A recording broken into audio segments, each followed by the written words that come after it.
10h midi, Valérie Expert, Gilles Ganzmann, l'invité Sud Radio Média. L'invité média, Sophie Jovillard, bonjour. Bonjour. Alors, qu'est-ce que j'aimerais avoir votre petite journaliste globe-trotter. Et on vous a tous les deux posé la question avec Gilles. Alors, à Paris, mais en fait, vous êtes beaucoup à Paris. Oui, je suis à Paris, je suis à Marseille, je suis un peu partout, mais c'est vrai que je suis souvent en tournage aux quatre coins du monde ou en France aussi. Avec Échappée Belle, évidemment, qui c'est cartonne. 20 ans, Valérie. Émission emblématique de France 5, s'il en est. Oui, voilà, vous avez parcouru le monde et vous êtes, l'un des visages évidemment très identifiés de notre paysage audiovisuel. Qu'est-ce qui vous reste de fort de ces 20 ans ? Oh, beaucoup de choses, beaucoup de très très belles rencontres. Je reviendrai pour vous parler d'Échappée Belle, puisque vous le disiez, Gilles, on a 20 ans cette année, donc ça nous donnera l'occasion de nous revoir. Voilà, vous reviendrez pour nous en parler. Juste une question, mais... quand on voit un pêcheur avec qui on tourne et puis on a une histoire incroyable, mais après, en fait, on n'a plus le contact, on repart en France, ou vous avez quand même des contacts avec des gens où vous avez eu des rencontres fortes ? Oui, alors les réseaux sociaux ont changé beaucoup de choses, puisqu'on garde contact avec les intervenants. Il y a des rediffusions des émissions, donc la production laisse toujours un message aux protagonistes de nos émissions pour dire que l'émission va être rediffusée à la télévision. Et les gens nous donnent de leurs nouvelles sur les réseaux sociaux. Et j'ai gardé contact avec certains des intervenants, ce qui ne se faisait pas forcément encore il y a une vingtaine d'années, mais c'est beaucoup plus facile aujourd'hui de se laisser un petit message sur un compte en disant tu vas bien et toi. Vous prenez soin de vos témoins, c'est-à-dire quand il y a une rediffusion, ils sont au courant. Ah oui, la production les informe. C'est formidable, ça. Alors, l'Échappée Belle, aujourd'hui, c'est à quelques jours de Noël, on va vous retrouver le programme de fête, dans Valérie. les grands magasins, la magie de Noël. C'est vrai que qui dit Noël, dit grand magasin, dit sapin, dit illumination, dit vitrine de Noël. Qu'est-ce qui vous a séduit dans l'idée d'aller à la découverte de ces grands magasins parisiens, le Bon Marché, la Samaritaine, le Printemps, bref. Les Galeries Lafayette, la Samaritaine, oui. Bah, vous savez, je suis très fière et très heureuse d'incarner depuis de nombreuses années sur France 5 la très belle collection des trésors, les trésors du patrimoine. On aura l'occasion de voir les trésors de Napoléon et les trésors des favorites royales dans quelques semaines, mais en effet, ce soir, ce sont les trésors des grands magasins. Et c'est une collection, je le disais, exceptionnelle, avec un documentaire de Nathalie Conscience qui nous permet d'aller dans les coulisses de ces grands magasins, mais aussi de parcourir l'histoire de la création de ces grands magasins qui sont et qui étaient déjà à l'époque de leur création des temples du commerce. On est sous le règne de Napoléon III. Le baron Haussmann a redessiné Paris, les grands boulevards, et on a créé des temples du commerce que sont ces grands magasins, avec le Bon Marché, entre autres, qui est un des plus anciens, 1852, et viendront ensuite, vous l'avez dit Valérie, le Printemps, la Samaritaine et les Galeries Lafayette. Et on a créé des trottoirs pour voir les vitrines. Voilà, on a créé des trottoirs, on a créé des abris pour que les dames, dans leurs robes élégantes, puissent faire ce qu'on appellerait aujourd'hui du lèche-vitrine. Mais c'est ça, elles peuvent venir voir les vitrines de ces grands magasins qui vont s'animer pendant les fêtes. Mais pas seulement. Ces vitrines décorées qu'on vient admirer encore aujourd'hui, avaient déjà un pouvoir d'attraction à l'époque de leur création. Il faut s'imaginer dans cette deuxième partie du 19e siècle que ces grands magasins, c'est un peu un théâtre. Il faut être vu dans ces grands magasins qui ont des décors absolument exceptionnels, et rien n'est trop beau pour ces temples de la consommation. Mais on y va en famille, on y va pour trouver les plus belles étoffes, pour voir les plus beaux éléments du mobilier. On est vraiment dans une période faste où, je le disais, on a demandé au baron Haussmann de reconstruire, de redéfinir Paris, et des grandes familles comme la famille Boucicaut ou Cognac-Jay vont créer ces grands magasins. Alors, il y a un passage qui m'a énormément plu, parce qu'en fait, finalement, on n'invente rien. C'est le côté Amazon de l'époque, puisque il y avait ils ont sorti évidemment tous les archives, toutes les choses qui sont d'habitude pas montrées au public et qu'on conservés en background des magasins, en bon français. Et donc il y a un catalogue, et dans ce catalogue, pour choisir votre robe, en fait il y avait les matières qui étaient, vous pouviez toucher, et le toucher était devenu quelque chose d'étonnant, parce qu'avant il y avait ce qu'on appelait des comptoirs, et donc là on pouvait aller dans les grands magasins toucher les robes, mais aussi recevoir un catalogue, on pouvait toucher les matières, et on pouvait même, Valérie, se faire livrer, vous avez vu, il fallait être à 1 heure de cheval pour être livré. Après 1 heure de cheval, vous étiez pas livré. C'était une révolution, c'est ce qu'on découvre. C'est une vraie révolution. Une vraie révolution, vous le disiez. On peut toucher les étoffes, on peut aussi les sentir.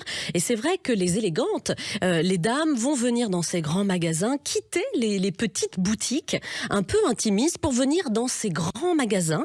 Et en effet, celles qui ne peuvent pas se déplacer commandent, grâce à ces catalogues, eh bien, leur plus belle robe. Alors on consomme moins qu'aujourd'hui. Ouais. Vous disiez que c'est un peu l'ancêtre d'Amazon. On a une frénésie un petit peu aujourd'hui d'acheter. Là, bah voilà, on achète son manteau, on achète sa robe grâce à ces catalogues. Des jouets aussi de Noël. On voit certains catalogues nous montrant tous ces objets et même ces éléments de décoration et de mobilier, comme je le disais tout à l'heure. Et c'est vrai que c'est une petite révolution, ces catalogues. Et on le voit complètement dans ce documentaire, une fois de plus, grâce au travail d'archives aussi de notre réalisatrice Nathalie Conscience. Oui, et j'ai été étonnée de voir que, par exemple, le Bon Marché avait gardé des objets de l'époque, des souliers, des gants, les fameux gants Boussicot. Voilà, avec ces petits souliers roses poudrés qui sont aujourd'hui très élégants, qu'on pourrait remettre aujourd'hui. Et c'est vrai qu'on voit même des éléments de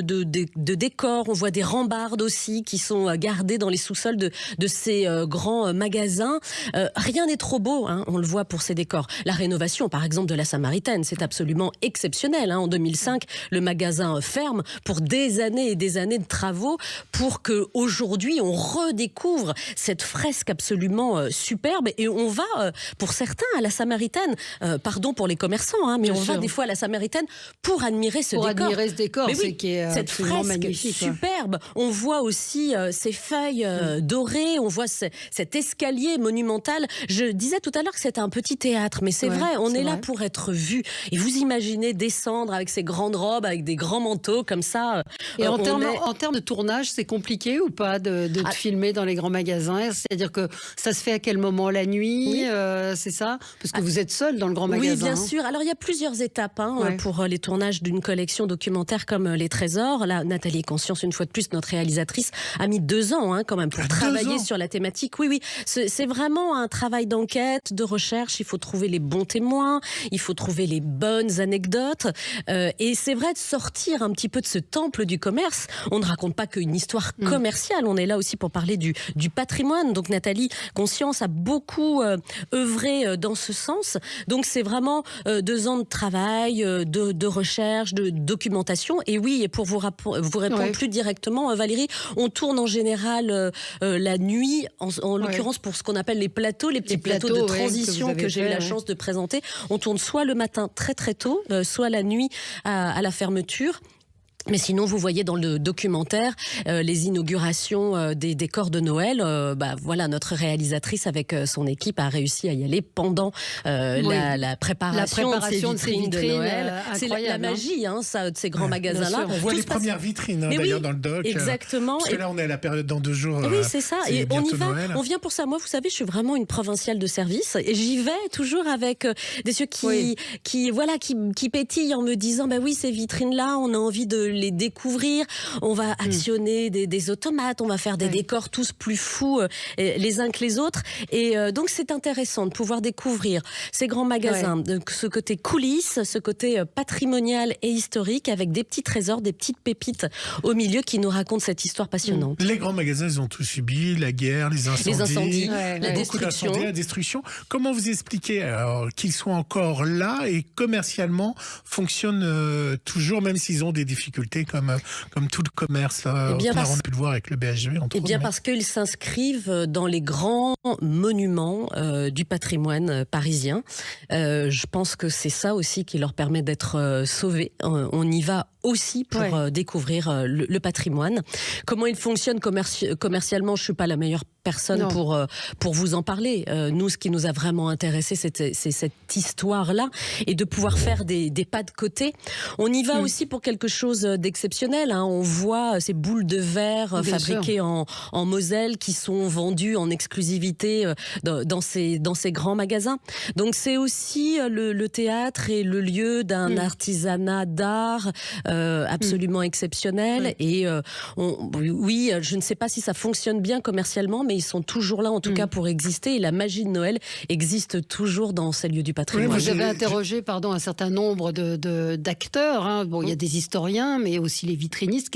Est-ce qu'il y a un de ces personnages ou une de ces personnalités qui vous a frappé, qui vous a le plus touché ?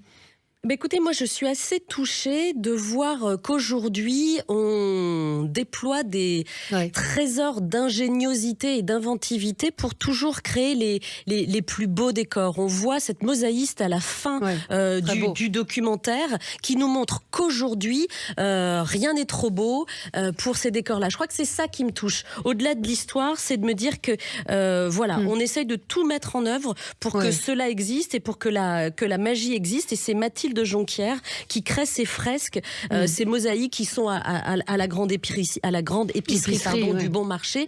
Donc c'est ça qui me touche, c'est de me dire qu'on peut vraiment parler de 1852 et la création du Bon Marché jusqu'à aujourd'hui et cette créatrice Mathilde Jonquière qui crée ces fresques en mosaïque et puis à la fois, je le disais, en Moselle, ces boules de Noël en verre que l'on crée encore aujourd'hui et qui sont un trésor du patrimoine. Et on découvre que la boule de Noël est française, ce que je ne savais pas. Et bien voilà, c'est pour ça que les trésors existent, cher ami. Je ne savais pas que la boule de Noël était quelque chose de français. Je pensais que c'était américain, vous voyez. Vous êtes plutôt Bon Marché, Galerie Lafayette, Samaritaine, Printemps. Et je réenchéris, lequel des trois marche le mieux ?